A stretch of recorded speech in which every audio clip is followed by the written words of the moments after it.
जम्मू कश्मीर के सीएम मुफ्ती मोहम्मद सईद के विमान की भोपाल में हुई इमरजेंसी लैंडिंग। फ्यूल खत्म होने के कारण आपात लैंडिंग। करीब 1 घंटे तक भोपाल में रुके रहे सईद। आज फिर फेल हुआ बाघ का रेस्क्यू ऑपरेशन। 5 घंटे की सर्चिंग के बाद भी नहीं मिली बाघ की लोकेशन। और भाई बहन के स्नेह का पर्व भाई दूज आज उज्जैन नगर निगम में भाई दूज के मौके पर महिलाओं को दिया तोहफा। महिलाओं के लिए आज सिटी बस फ्री।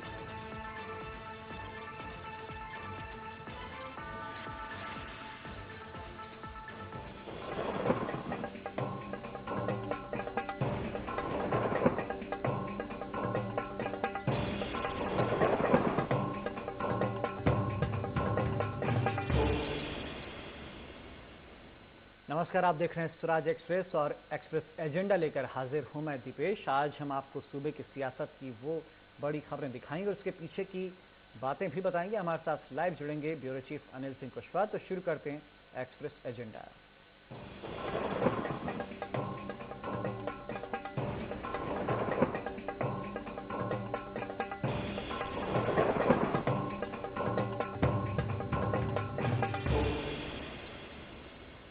सबसे पहले बात रतलाम झाबुआ उपचुनाव की। रतलाम झाबुआ उपचुनाव में बीजेपी और कांग्रेस दोनों की साख दांव पे लगी है। बिहार विधानसभा चुनाव के परिणाम के बाद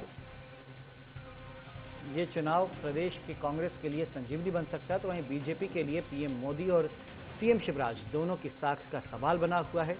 बीजेपी के प्रदेश अध्यक्ष नंद कुमार चौहान और संगठन मंत्री अरविंद मेनन इस बार क्षेत्रवासियों के बीच रहे, तो वहीं अरुण यादव और मोहन प्रकाश भी लगातार इलाके में पार्टी के प्रचार के लिए जुटे हुए हैं। पेटलावद हादसा और बिहार की हार दोनों से ही पार पाना बीजेपी के लिए चुनौती है। वहीं कांग्रेस भी ऐसे माहौल को अपने पक्ष में मोड़ने की पूरी तैयारी कर रही है। आज सीएम शिवराज रतलाम के रुद्र पैलेस में कार्यकर्ताओं के सम्मेलन में पहुंचे। रास्ते में बच्चों और महिलाओं से भी उन्होंने मुलाकात की। प्रदेश अध्यक्ष नंद कुमार चौहान भी वहीं पर हैं। कांग्रेस का मानना है कि वो उसकी स्थिति अब पहले से ज्यादा अच्छी है। और अनिल जी हमारे साथ जुड़े हुए हैं आज के इस पूरे घटनाक्रम पर, उनसे हम चर्चा करते हैं। अनिल जी, किस तरफ जाता नजर आ रहा है रतलाम झाबुआ उपचुनाव? फिलहाल किसका पलड़ा भारी? देखिए दीपेश, बिहार के नतीजे आने के बाद कांग्रेस का कॉन्फिडेंस इस समय बहुत ज्यादा बढ़ा हुआ है। कांग्रेस को लगता है कि यहां मध्य प्रदेश से एक सीट लोकसभा में पहुंचाई जा सकती है, क्योंकि कांग्रेस के इस समय 44 लोकसभा में सांसद हैं, सदस्यों की संख्या है। और ऐसे में अगर कांग्रेस एक सीट जीतती है झाबुआ रतलाम की, तो निश्चित तौर पर मध्य प्रदेश की ओर से कांग्रेस नेताओं का राहुल गांधी और सोनिया गांधी को एक उपहार होगा। पूर्व केंद्रीय मंत्री कांतिलाल भूरिया पिछले कई महीनों से लगातार इस पर मेहनत करते आ रहे हैं। पेटलाबाद हादसे के बाद कांग्रेस को लगा एक बड़ा एजेंडा मिला है, बड़ा मुद्दा कांग्रेस को मिल गया है और इसी मुद्दे पर कांग्रेस इस सीट को जीतना चाहती है। और बिहार के नतीजे आने के बाद ये स्थितियां और बदली हैं। कांग्रेस में उत्साह है और इसी के चलते कांग्रेस ने एक सोनिया गांधी से रिक्वेस्ट की है कि वो इस प्रचार में आए। और चूंकि कांग्रेस को लगता है कि सोनिया गांधी आदिवासियों में पकड़ रखती हैं, वो जिन जिन इलाकों में गई हैं तो आदिवासी सीट उनकी रही है। लेकिन कांतिलाल भूरिया के सामने दिक्कत यह है क्योंकि कांग्रेस का जो गाइडलाइन है उसमें जो उपचुनाव जब भी जहां होते हैं तो वहां जो पार्टी के जो दो बड़े नेता हैं सोनिया गांधी, राहुल गांधी, ये दोनों वहां नहीं पहुंचते। तो ऐसे में अब कांग्रेस को लग रहा है कि ये मौका है, क्योंकि बिहार के नतीजे उनके पक्ष में हैं और कार्यकर्ताओं में उत्साह है। एक अगर थोड़ी मेहनत और की जाए तो इस सीट को मध्य प्रदेश से निकाला जा सकता है और दिल्ली को तोहफा दिया जा सकता है। ऐसे में सोनिया गांधी से पहली बात स्पेशल रिक्वेस्ट की गई है। सोनिया गांधी का जवाब अब तक नहीं आया है। हालांकि कांग्रेस ने जो स्टार प्रचारकों की सूची सौंपी थी उसमें सोनिया गांधी नंबर 1 और राहुल गांधी नंबर 2 की पोजीशन में वहां थे। राहुल गांधी की अपेक्षा सोनिया गांधी पर कांग्रेस के नेताओं को लगता है वो ज्यादा प्रभावी होगा। ठीक, साथ में अनिल जी, तो मुख्यमंत्री शिवराज सिंह चौहान आज रतलाम पहुंचे। रुद्र पैलेस में उन्होंने कार्यकर्ताओं से मुलाकात की। रास्ते में बच्चों महिलाओं से भी मुलाकात वो करने पहुंचे और उनके साथ सेल्फी भी ली। इधर देवास विधानसभा उपचुनाव की बात करें तो यहां पर बीजेपी प्रदेश प्रभारी विनय सहस्त्रबुद्धे 15 नवंबर को प्रचार करेंगे। इसके अलावा सीएम शिवराज सिंह और नंद कुमार चौहान भी पार्टी के लिए अपनी पूरी ताकत झोंकेंगे। कांग्रेस की बात करें तो इस चुनाव में प्रदेश के सभी दिग्गज नेता अपना प्रभाव छोड़ने और वोटरों को लुभाने के लिए प्रचार करते नजर आएंगे, जिनमें दिग्विजय सिंह, कमलनाथ और सिंधिया का नाम भी शामिल है। अनिल जी, ऐसा लग रहा था कि सहानुभूति की लहर का फायदा मिलेगा बीजेपी को दोनों जगह, लेकिन दोनों ही जगह यहाँ पर कांटे का मुकाबला होता नजर आ रहा है। देखिए दीपेश, झाबुआ में तो स्थिति बिल्कुल कांटे की है, और देवास की बात करें तो यहाँ जो बीजेपी ने जो वंशवाद की परंपरा को जो आगे बढ़ाया है, तुकोजीराव पवार की जो पत्नी है उनको टिकट देकर, वहीं कांग्रेस अब इसको मुद्दा बना रही है कि बीजेपी वंशवाद को आगे बढ़ा रही है। रतलाम झाबुआ को उदाहरण दिया जा रहा है। यहाँ जनता और महाराज ये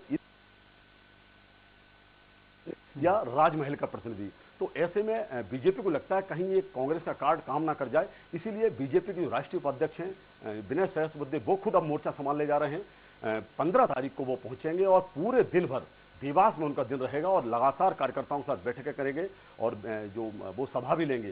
कांग्रेस की ओर से अगर देखा जाए तो कमलनाथ, दिग्विजय सिंह और ज्योतिरादित्य सिंधिया, ये 3 बड़े नेता मध्य प्रदेश के हैं और तीनों ही देवास की ओर रुख कर रहे हैं। हालांकि कल जो है ज्योतिरादित्य सिंधिया वो रतलाम झाबुआ में अपना समय बिताएंगे, वहां लगातार सभाएं करेंगे, उसके बाद रुख देवास की ओर होगा।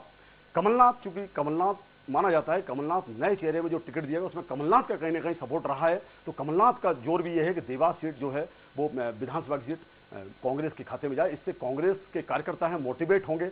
इसी रणनीति के तहत कांग्रेस काम कर रही है और बीजेपी ने इसी कांग्रेस की रणनीति को भांपते हुए विनय सहस्त्रबुद्धे को उतारा है। विनय सहस्त्रबुद्धे संगठन के क्षमता के धनी माने जाते हैं और कहते हैं कि वो चुनाव में जो कार्यकर्ताओं को किस तरह एकजुट करना है, ये सहस्त्रबुद्धे से अच्छा बीजेपी में कम ही नेता जानते हों। बिल्कुल, साथ में रहेगा। और एजेंडा में अब बात करेंगे बीजेपी के राष्ट्रीय अध्यक्ष अमित शाह के चित्रकूट दौरे की। शाह 14 नवंबर को मध्य प्रदेश के चित्रकूट आ रहे हैं और यहाँ वो सदगुरु सेवा संघ ट्रस्ट के अस्पताल का उद्घाटन करेंगे। इसके बाद वो कामदगिरी मंदिर में दर्शन करने जाएंगे।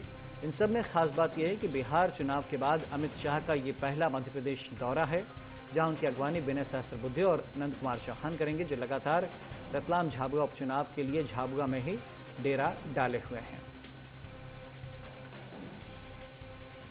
अनिल जी हमारे साथ जुड़े। तो अनिल जी, एक तरफ दबाव पड़ रहा है अमित शाह पर कि वो बिहार चुनाव हार की जिम्मेदारी लें, ऐसे में कल किस तरह फेस करेंगे वो मीडिया को? देखिए, बिहार चुनाव के नतीजों के बाद अमित शाह मध्य प्रदेश के दौरे पर आ रहे हैं। उनका पहला दौरा होगा। इससे पहले वो 14 नवंबर को ही होशंगाबाद में उनका दौरा तय किया गया था, लेकिन उसको उस समय निरस्त कर दिया गया था। अब ये चित्रकूट जा रहे हैं और चित्रकूट कहा जाए तो चित्रकूट 2 हिस्सों में बढ़ता है, एक यूपी का हिस्सा है और एक मध्य प्रदेश का हिस्सा है।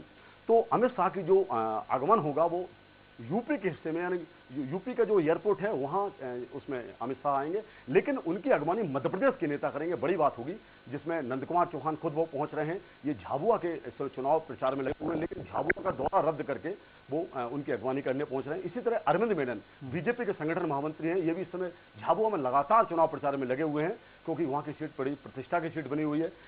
अब वो अरविंद मेनन और नंद कुमार चौहान ये दोनों झाबुआ को छोड़कर चित्रकूट आ रहे हैं, तो आप अंदाजा लगा सकते हैं कि बीजेपी किस तरह अमित शाह का स्वागत करना चाहती है। और मध्य प्रदेश सरकार की ओर से प्रतिनिधि के तौर पर जो मंत्री हैं रामपाल सिंह, रेवेन्यू मिनिस्टर हैं, वो पहुंचेंगे और उनकी अगवानी करेंगे अमित शाह की। तो कह सकते हैं अमित शाह का पूरा आधा दिन जो है वो चित्रकूट में गुजरेगा और बीजेपी नेताओं से उनकी बात होगी, क्योंकि अमित शाह बीजेपी नेताओं से अलग से बात भी कर सकते हैं। वो कामदगिरी मंदिर जाएंगे और वहां भी कह सकते हैं ये सभी नेता उनके साथ रहेंगे। एक हॉस्पिटल का उद्घाटन भी है। इसके अलावा जो दीनदयाल जो संस्थान है वहां भी अमित शाह रहेंगे। तो कह सकते हैं उनका बड़ा व्यस्त दौरा और 3 बजे वो दिल्ली रवाना हो जाएंगे। लेकिन मध्य प्रदेश सरकार कोई कसर नहीं छोड़ना चाहती अमित शाह की अगवानी के लिए। इसलिए जो जितने भी मध्य प्रदेश के बड़े नेता हैं, जो आधा दर्जन से ज्यादा हैं, वो सभी उनकी अगवानी के लिए चित्रकूट कल पहुंच रहे हैं। बिल्कुल, अनिल जी साथ में रहेगा। फिलहाल वक्त एक छोटे से ब्रेक का है। ब्रेक के बाद भी एक्सप्रेस एजेंडा जारी रहेगा।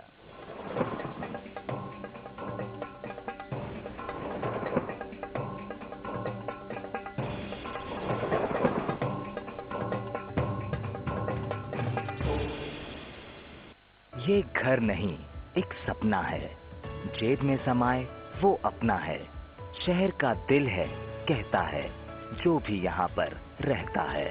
लीला डेवलपर्स प्रस्तुत करते हैं Leela Atulyam, a home with a heart. G+6 towers of 2, 3 and 4 BHK flats. World class amenities.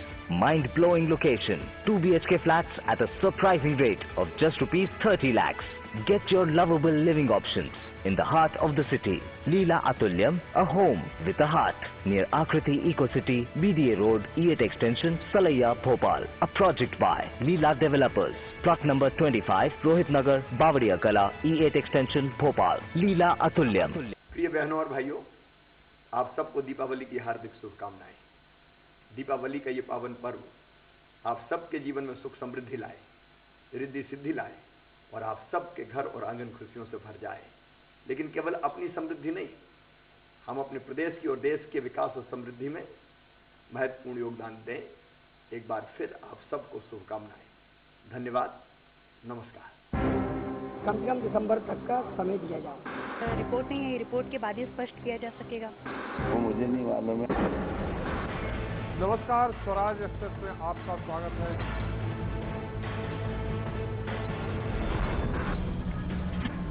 क्या बदलते वक्त में बदल रही है शिक्षकों की भूमिका? आखिर कब लगेगा लाल आतंक पर लगाम?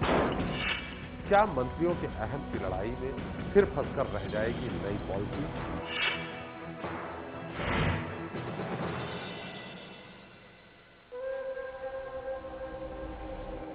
मध्य प्रदेश सरकार की पहल पूरे आदिवासी समुदाय के लिए मिसाल बन गई है। एक समय था जब इनके परिवार का जीवन मुश्किलों से भरा था। जिस जमीन पर ये रहते थे, इनके लिए यहाँ रहना गैर कानूनी था। आज इस जमीन का पट्टा देकर मध्य प्रदेश सरकार ने इन्हें मालिक बना दिया है। जमीन का मालिकाना हक मिलने से इन लोगों को सरकार द्वारा चलाई जा रही योजनाओं का लाभ मिल रहा है। सिंचाई के लिए पंप और कीटनाशक छिड़कने के लिए मशीन दी गई है तथा कपिलधारा योजना से कुआं भी मिला है। मध्य प्रदेश सरकार का संकल्प है कि कोई भी पात्र वन निवासी वन अधिकारों से वंचित न रहे। अब तक 2 लाख से ज्यादा वन अधिकार पत्र वितरित किए गए हैं। वनाधिकार अधिनियम ऐसे ही हजारों आदिवासी परिवारों का जीवन बदल रहा है। अधिक जानकारी के लिए अपने गांव में गठित वन समिति अथवा आदिम जाति कल्याण विभाग के जिला कार्यालय में संपर्क करें।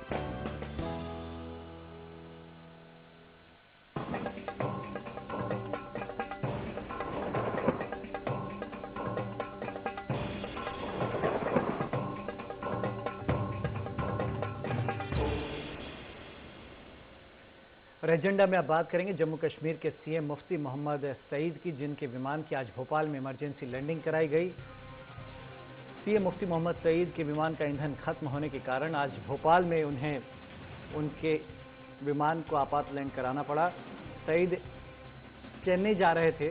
भोपाल एयरपोर्ट पर विमान में ईंधन भरवाने के बाद उनका विमान रवाना हुआ। इस दौरान करीब आधे घंटे तक सईद वीआईपी गेस्ट हाउस में रुके रहे और यहीं उन्होंने लंच भी किया, लेकिन मीडिया के सवालों का जवाब देने से वो बचते नजर आए।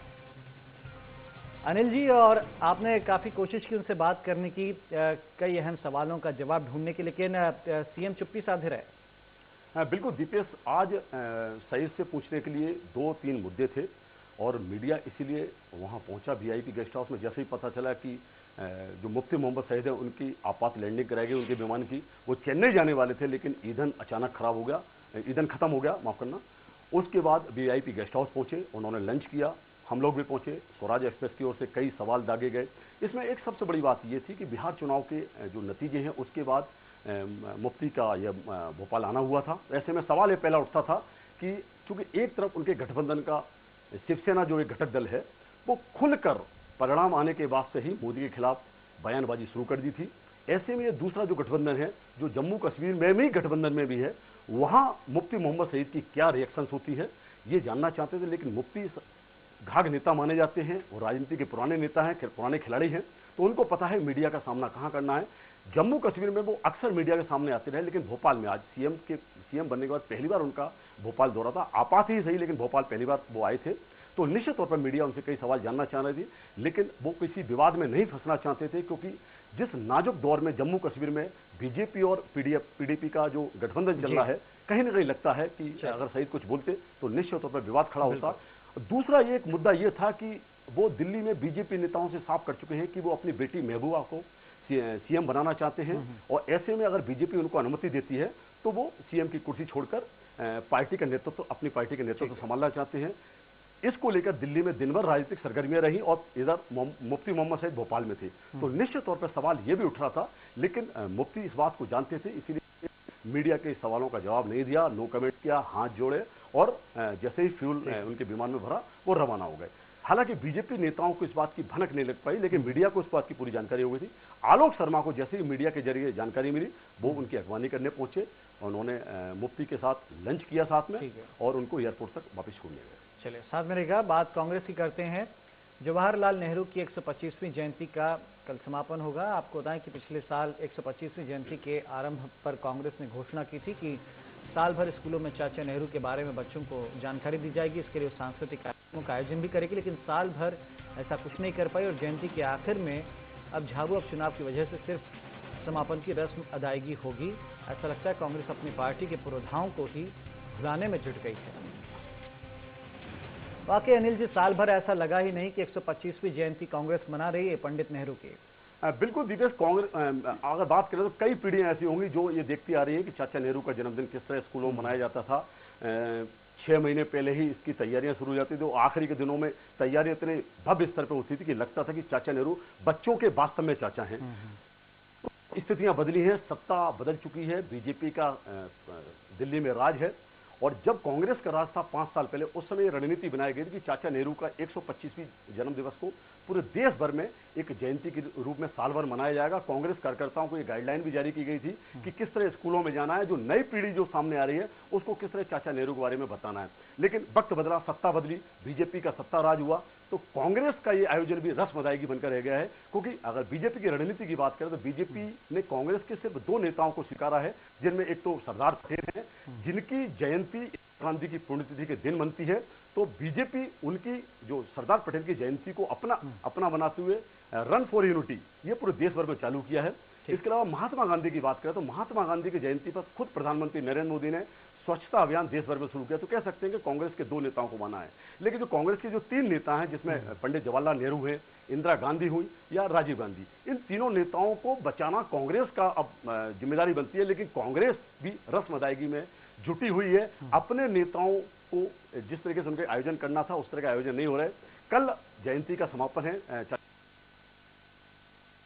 का आयोजन पीसीसी में रखा है, और यहां कांग्रेस के जो स्थानीय नेता हैं वो मौजूद रहेंगे। लेकिन कांग्रेस, मध्य प्रदेश कांग्रेस के जो बड़े नेता हैं वो इस समय दिल्ली में डटे हुए, चाहे वो सिंधिया की बात कर लें, चाहे कमलनाथ की बात कर लें, चाहे दिग्विजय सिंह की बात कर लें, ये सब दिल्ली में हैं। और प्रदेश स्तर के जो नेता हैं वो इस समय झाबुआ रतलाम में डेरा डाले हुए हैं, क्योंकि यहाँ उनको सीट जितानी है। तो ऐसे में स्थानीय नेताओं के हवाले चाचा नेहरू की जयंती का समापन रहेगा। शुक्रिया अनिल जी इस तमाम जानकारी के लिए। एक्सप्रेस एजेंडा में फिलहाल इतना ही, रुक रहे ब्रेक के लिए। आप देखते रहिए स्वराज एक्सप्रेस।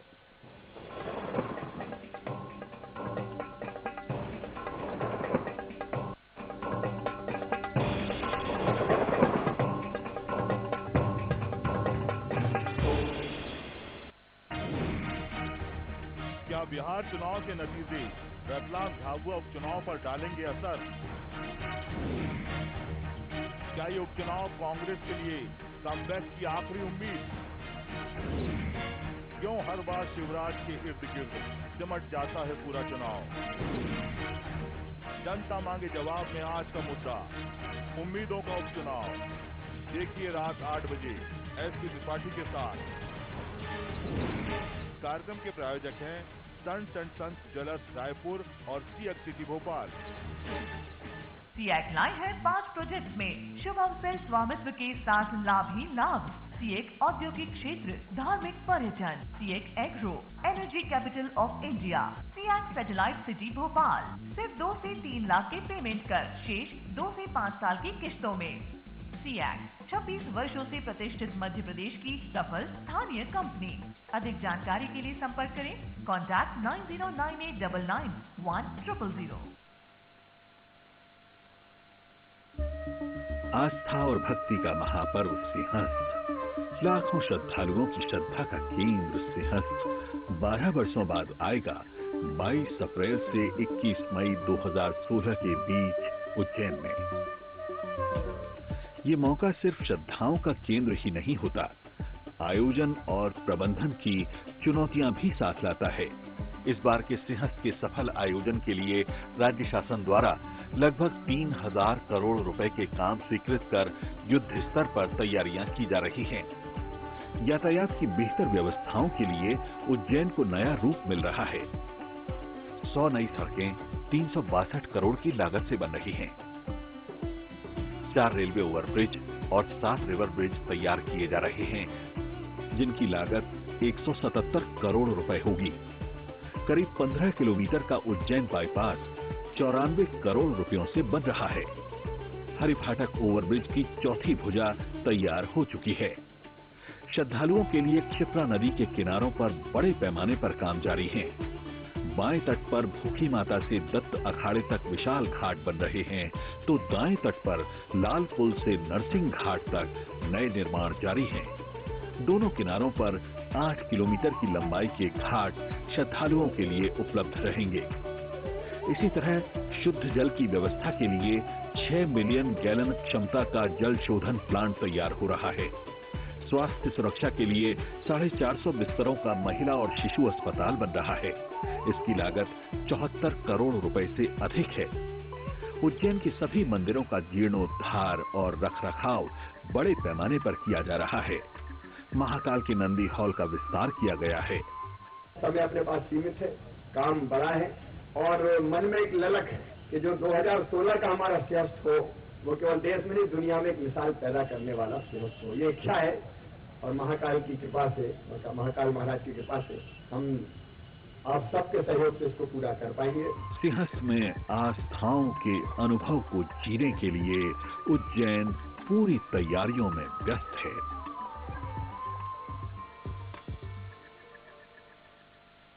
मध्य प्रदेश का पिछला 1 दशक अभूतपूर्व विकास का समय रहा है, तो साथ ही ये समय प्रदेश के अन्नदाता किसानों के सम्मान का भी समय है।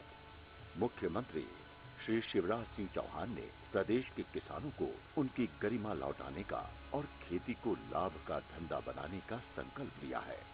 यही कारण है कि उनकी सोच किसानों की हर मुश्किल, हर पीड़ा को समझती है। किसानों के संकट की घड़ी में मुख्यमंत्री श्री शिवराज सिंह चौहान हमेशा साथ होते हैं। बाढ़, ओला, पाला और अतिवृष्टि जैसी विपदाओं में उन्होंने हमेशा किसानों के चेहरे पर आई चिंता की लकीरें दूर की हैं। इस बार भी वे युद्ध स्तर पर किसानों की मुश्किलें दूर करने में लगे हैं। प्रदेश की 141 तहसीलों को सूखाग्रस्त घोषित किया गया है। 20,000 सूखा प्रभावित गांवों में सर्वेक्षण हो गया है।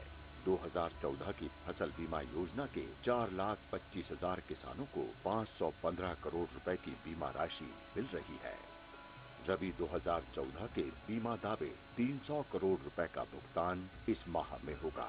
33% से अधिक नुकसान वाले गांव के किसानों के अल्प अवधि ऋण मध्य अवधि में बदले गए हैं और उन्हें रबी फसलों के लिए भी ऋण मिलेगा, जिस पर ब्याज सरकार देगी। सूखाग्रस्त गांवों में मनरेगा में 100 दिन के बजाय 150 दिन काम मिलेगा। अब किसानों को बिजली के अस्थायी कनेक्शन के लिए केवल 2 माह की बिजली का बिल जमा करना होगा। मुख्यमंत्री जी के निर्देश पर राज्य शासन के वरिष्ठ अधिकारियों ने 25 से 27 अक्टूबर तक ग्रामीण क्षेत्रों का भ्रमण कर जमीनी हकीकत का जायजा लिया और मुख्यमंत्री जी के समक्ष अपनी रिपोर्ट प्रस्तुत की।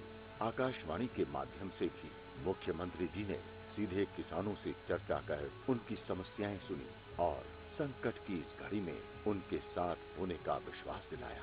कृषि मंथन कर मुख्यमंत्री जी ने कृषि क्षेत्र में दीर्घकालीन नीति बनाने के साथ ही तत्काल राहत देने के भी निर्देश दिए हैं। इन सब बातों से बड़ा वो एहसास है जो किसानों के पास है, एहसास किसी के साथ होने का, संकट में हाथ थामने का। मुख्यमंत्री श्री शिवराज सिंह चौहान के लिए अन्नदाता किसान हमेशा महत्वपूर्ण रहा है और उनकी प्राथमिकता है किसानों का कल्याण। उनका संकल्प है किसानों की खुशहाली। आप चिंता मत करो, मुसीबत आई है, संकट आया है, लेकिन आपकी आंखों में आंसू नहीं रहने दूंगा मेरे किसान बहनों और भाइयों। शिवराज सिंह चौहान जिंदा है, इस आपदा से पार निकाल के हम लेके जाएंगे। यही कारण है कि संकट की घड़ी में भी प्रदेश का किसान आश्वस्त है, क्योंकि उनके प्रदेश का मुखिया उनके साथ खड़ा है। सिंहस्थ 2016 में दुनिया को मानव कल्याण और विश्व शांति का संदेश देने की मध्य प्रदेश सरकार की अनूठी पहल के तहत इंदौर में 24 से 26 अक्टूबर 2015 तक अंतर्राष्ट्रीय धर्म सम्मेलन आयोजित किया गया। सम्मेलन का उद्घाटन सत्र लोकसभा अध्यक्ष श्रीमती सुमित्रा महाजन, भूटान के विदेश मंत्री लुम्को दोमचो दोर्जी, राष्ट्रीय स्वयं संघ के सरकारी वाहक श्री सुरेश भैयाजी जोशी और मुख्यमंत्री शिवराज सिंह चौहान की उपस्थिति में हुआ। मानव कल्याण के लिए धर्म विषय पर केंद्रित इस वैचारिक कुंभ में चीन, दक्षिण Korea, Bhutan, Sri Lanka, Cambodia, Thailand, Taiwan, Myanmar, Nepal और सिंगापुर सहित दुनिया के 26 देशों से आए धर्मगुरु और विद्वानों ने विचार विमर्श किया। सम्मेलन के दूसरे दिन स्वामी अवधेशानंद गिरी जी महाराज और श्रीलंका के ऊर्जा मंत्री पाटली चंपिका राणावका मुख्य में विशेष आध्यात्मिक सत्र हुआ। राज्य शासन के संस्कृति विभाग, सांची बौद्ध विश्वविद्यालय और centre for study of religion and society द्वारा आयोजित इस सम्मेलन में देश विदेश के विद्वानों ने 300 शोध पत्र प्रस्तुत किए। कुछ पल न केवल प्रेरक होते हैं, अभी एक बड़े सृजन के साक्षी भी बनते हैं। जब सिंहस्थ कुटुंब का आगमन है और उसकी एकदम आहट है, ऐसे काल में एक नूतन कुंभ, अभिनव कुंभ, महाकुंभ हम इंदौर में देख रहे हैं, जहां अनेकों देशों के प्रतिनिधि यहाँ हैं। कुंभ से सीधा एक आशय निकलता है और वह इकट्ठा होने से, एकीकृत होने से, संग्रहित होने से। सम्मेलन के तीसरे दिन समापन सत्र आध्यात्मिक गुरु श्री श्री रविशंकर और मुख्यमंत्री श्री शिवराज सिंह चौहान की उपस्थिति में हुआ। इस सम्मेलन के तीनों दिन विभिन्न सत्रों में विद्वानों ने मानव कल्याण के लिए धर्म विषय पर गहन विचार विमर्श किया। दुनिया में एक्सपो का कल्पना कुंभ मेला ने किया। इससे पहले कोई एक्सपो की कल्पना नहीं। सबसे पहले एक्सपो की यदि कल्पना है तो हिंदुस्तान में यहाँ से हुआ। कुंभ मेला वही है। अलग अलग संप्रदाय, अलग अलग तरह के विचारधाराएं, सिद्धांत, इन सबको लेकर संस्कृति और समाज कल्याण के लिए हमारे देश में कभी भी व्यक्तिगत कल्याण और समाज का कल्याण को अलग अलग देखा ही नहीं।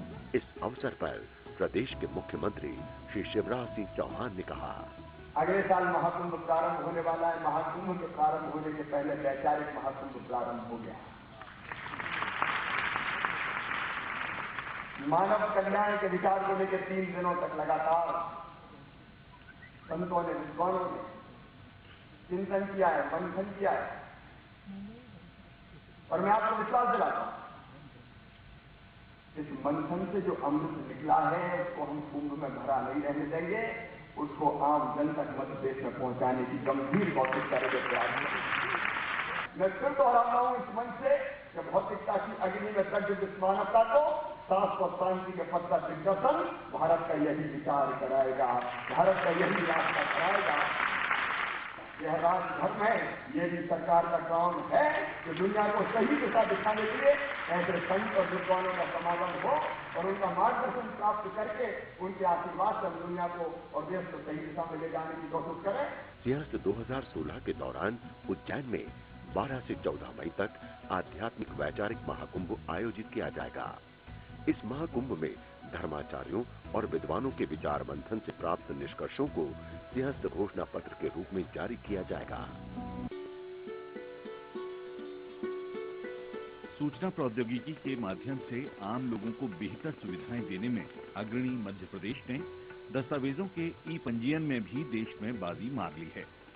1 अगस्त 2015 से संपत्ति दस्तावेजों की मैन्युअल रजिस्ट्री इतिहास के पन्नों में चली गई है। अब सभी दस्तावेजों का ई पंजीयन अनिवार्य हो गया है। ई पंजीयन व्यवस्था से लोगों को स्टाम्प वेंडरों एवं कोषालय से प्रिंटेड स्टाम्प खरीदने के लिए भटकना नहीं पड़ता। इंटरनेट बैंकिंग से या सर्विस प्रोवाइडर के माध्यम से ई स्टाम्प प्राप्त कर काम करवाया जा सकता है। इससे स्टाम्प की कमी की दिक्कत भी खत्म हो गई है। ई पंजीयन व्यवस्था से संपत्ति के क्रय विक्रय में धोखाधड़ी पर भी रोक लगेगी। एक ही संपत्ति